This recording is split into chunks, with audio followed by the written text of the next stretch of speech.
الطلبة السلام عليكم ورحمة الله تعالى وبركاته. اليوم كنحاول باش نعمل واحد الفيديو انطلاقا من المنزل ديالي. نتمنى انه يكون على احسن ما يرام ونقدر نحطو في اليوتيوب pour que vous puissiez travailler dessus et regarder. J'espère que tout se passe pour vous dans les bonnes conditions. J'aimerais vous faire un exercice. Je vous ai mis une hors-série au niveau de Microsoft Teams.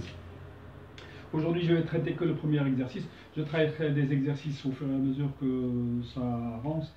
Et si ça passe bien, je referai cette expérience. Sinon, elle va être laissée de côté.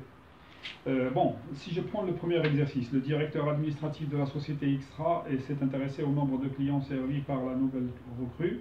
Les données qu'il a recueillies sont présentées dans le tableau suivant et vous avez des jours et des effectifs, le premier jour, deuxième jour, troisième et sixième, et les effectifs.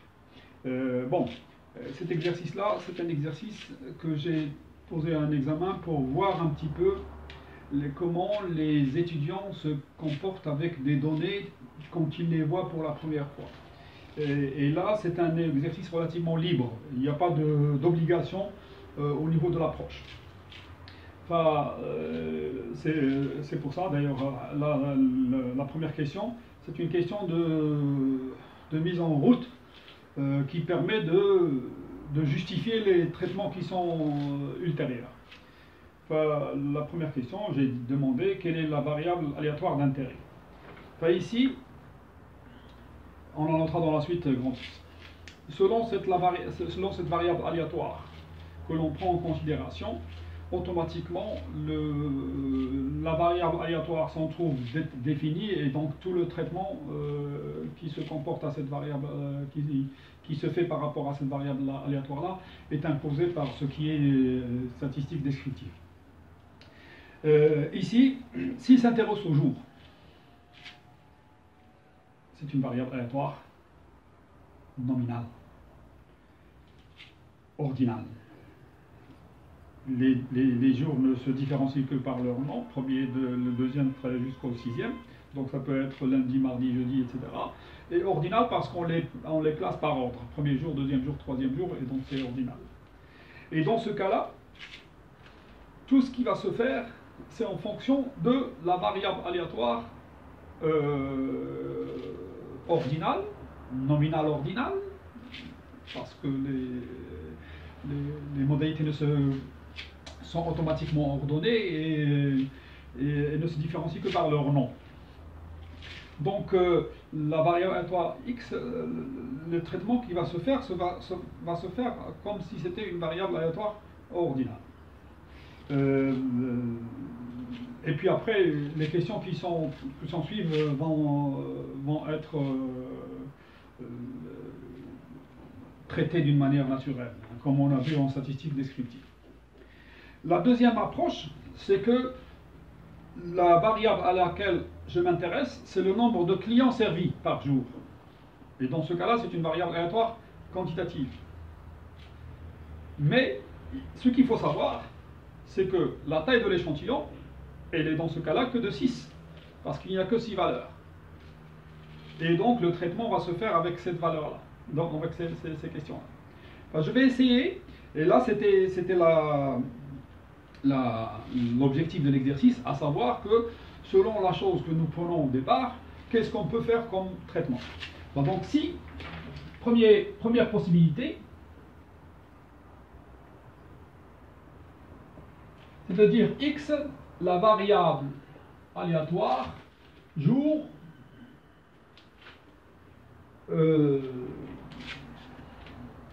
de servitude, jour de travail,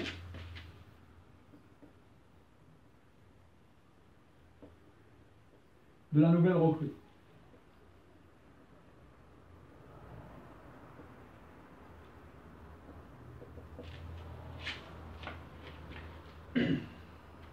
Et combien de personnes il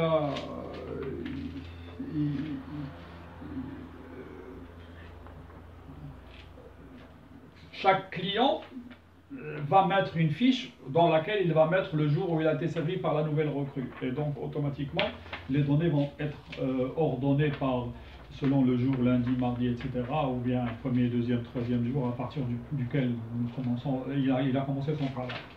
Donc ici, x est une variable, donc la première question, quelle est la variable aléatoire d'intérêt en entrant grand X. Voilà, la première possibilité, c'est celle-là. On s'intéresse au jour dans lequel a été servi le client par la nouvelle recrue. Quelle est la taille de l'échantillon N? Ici, la première question, donc, c'est celle-là. Hein. Donc, c'est une variable aléatoire ordinale, nominale parce qu'il n'y a que des noms, mais bon, ordinale, ça regroupe un petit peu les deux. Ça veut dire que c'est une variable aléatoire qualitative et qui se différencie par un ordre au niveau des valeurs. Donc on ne peut pas faire de calcul dessus, ce n'est pas des choses qui sont calculables. La taille de l'échantillon ici,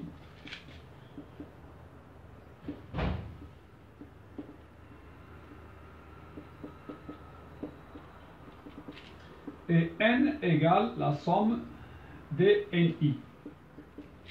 Et donc il faut faire la somme des NI, ça va vous donner la taille globale de votre échantillon.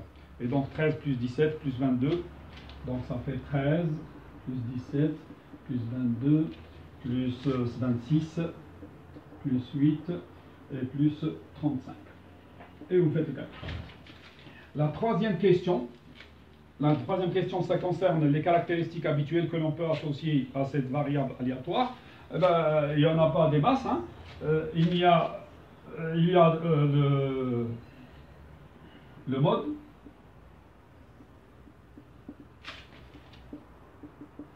C'est le 6e jour.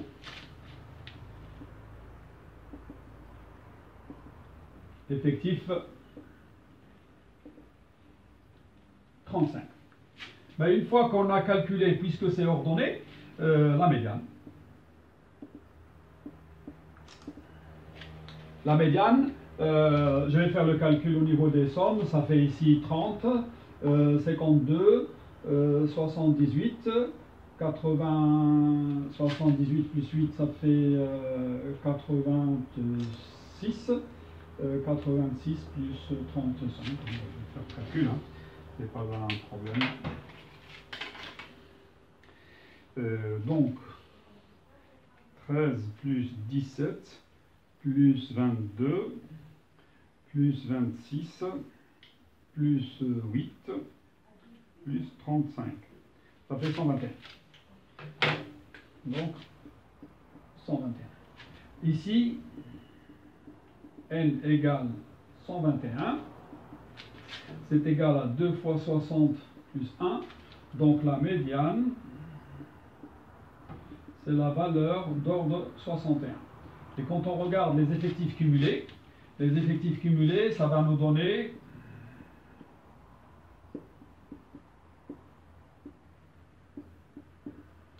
13, 30, 52, 78, plus 8, 86 et 121.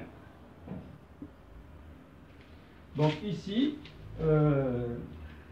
les trois premières modalités, premier, deuxième, troisième jour, le quatrième jour, à partir de la 53e jusqu'à la 78e, c'est le quatrième jour.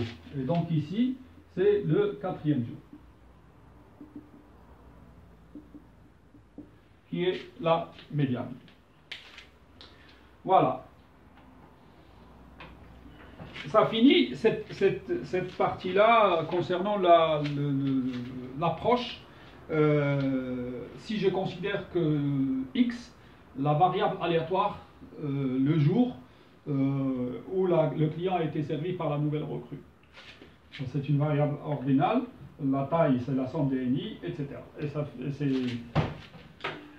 se passe d'une manière tout à fait naturelle. Voilà. C'était la première possibilité. Donc, une fois que la personne... Excusez-moi, je vais prendre une brosse pour effacer. Ça, c'était celui qui prend la journée où le client a été servi comme variable aléatoire. Ça nous permet d'avoir cette approche. Et ça finit notre exercice. Maintenant, la deuxième possibilité. Et ça, c'est très important.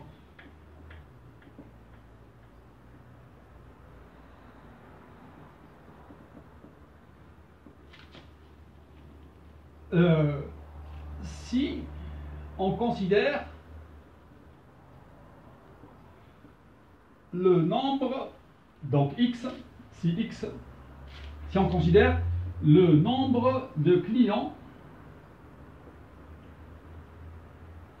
servis par la nouvelle recrue.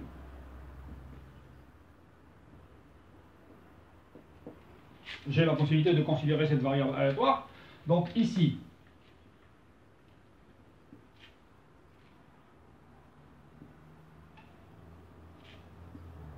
la variable aléatoire, c'est celle-là, le nombre de clients servis par jour, servis par la nouvelle recrue par jour, servis par jour, par la nouvelle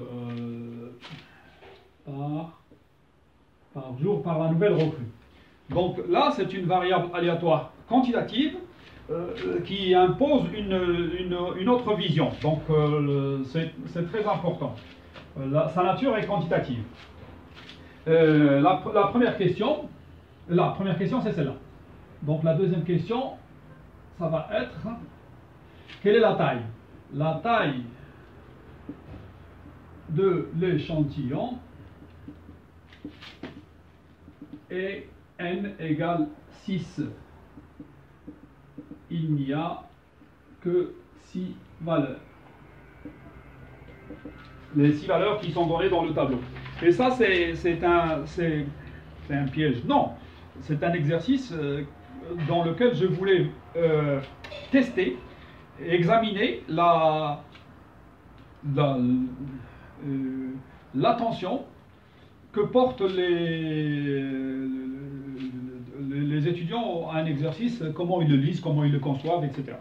Et donc, c'est un peu gênant de vouloir dire que c'est un jeu dans lequel j'essaye que de faire des pièges dans lesquels vont tomber les étudiants, mais bon, ça c'est une... vous pouvez croire, vous pouvez penser ce que vous voulez. Moi, ce que je veux, c'est que vous ayez cet esprit un peu critique pour regarder les choses afin de dire tiens, ça correspond à ça, ça correspond à ça, et faire les choses naturellement. Bon, la taille de l'échantillon, c'est 6. Maintenant, la troisième question, quelles sont les caractéristiques habituelles que l'on peut associer à cette variable aléatoire? Ici, il n'y a pas de...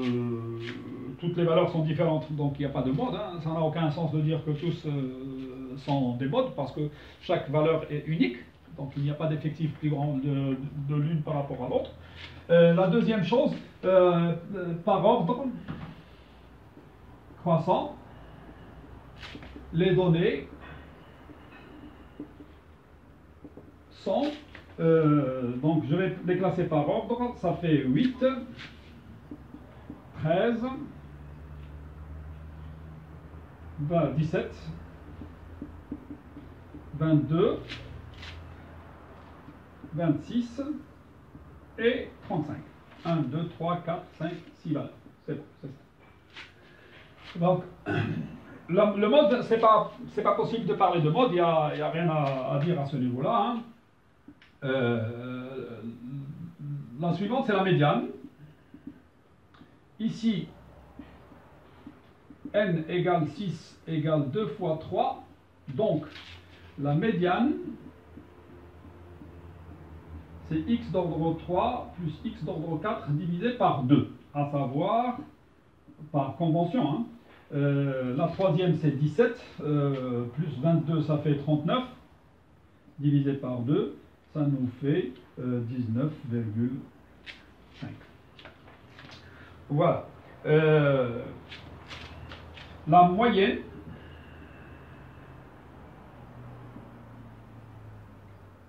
ici c'est x bar est égal à 1 sur n. Ici les données sont toutes différentes. Donc la formule qui va avec c'est 1 sur n, somme de i égale 1 jusqu'à n xi. Et donc c'est 121, c'est la somme de tout à l'heure, divisé par 6. Divisé par 6, ça nous donne 20,17. À peu près 20,17. Et pour pouvoir, donc, ça c'est les caractéristiques de tendance centrale, les caractéristiques de dispersion, vous aurez l'étendue, c'est x max moins x min, donc c'est 35 moins 8, ça fait 27. L'écart absolu moyen, bon, vous pouvez calculer, c'est pas grave, c'est pas un problème, mais bon, ici, je vais rentrer les données, 8, 13, pour faire le calcul de la variance, 17, 22, 26 et 35. Bon, je sors de là et je vais vers les données qui concernent. Là, je vais prendre l'écart type. Je peux prendre ce que je veux, hein, c'est pas grave. L'essentiel, c'est sigma égale racine de 1 sur n, somme de i égale 1 jusqu'à n, x et i. Je suis en train de faire de la statistique descriptive, hein, donc il n'y a aucun problème. Je prends la formule que je veux. L'essentiel, c'est que quand je l'écris, j'écris exactement la valeur qui correspond. C'est 8,82. 8,82. Si j'avais écrit ici 1 sur n moins 1, l'écart type serait l'autre. 9,66. Bon, pas de problème. L'essentiel pour moi, c'est que la formule va avec la valeur qui est donnée. Donc, généralement, dans un examen, surtout quand on fait une approche statistique descriptive, peu importe la formule que vous utilisez, l'essentiel pour moi, c'est que la formule va avec la valeur qui est donnée au niveau de la calculatrice. Je ne veux pas que vous mélangez les deux. Si vous mélangez les deux, ça veut dire que vous avez fait une erreur. Voilà pour cet exercice-là. C'était un exercice que je considère exercice piège pour pouvoir regarder la capacité des étudiants à regarder, à définir d'abord la variable aléatoire et à savoir à quoi elle correspond, et puis après à faire les choses qui correspondent d'une manière tout à fait naturelle. J'espère que c'est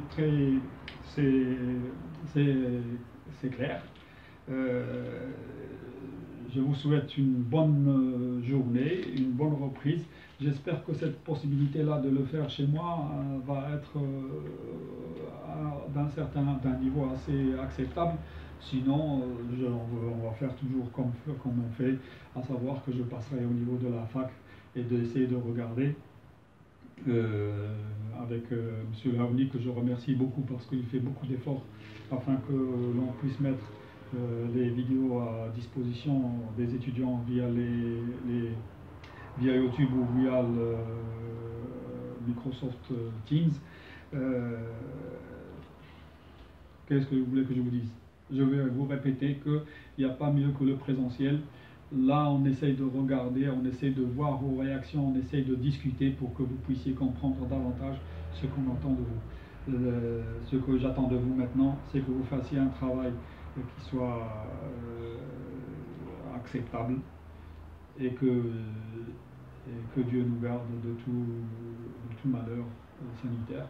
الله يحفظنا من هذا الوباء، الله يرفعنا الوباء وهذه الجائحة اللي هلكتنا كاملين في صحتنا في التعامل ديالنا في كل شيء، كاع الحوايج اللي نقدروا نهضروا عليهم. تهلاو في صحتكم، الله يحفظكم من كل مكروه، والسلام عليكم ورحمة الله تعالى وبركاته.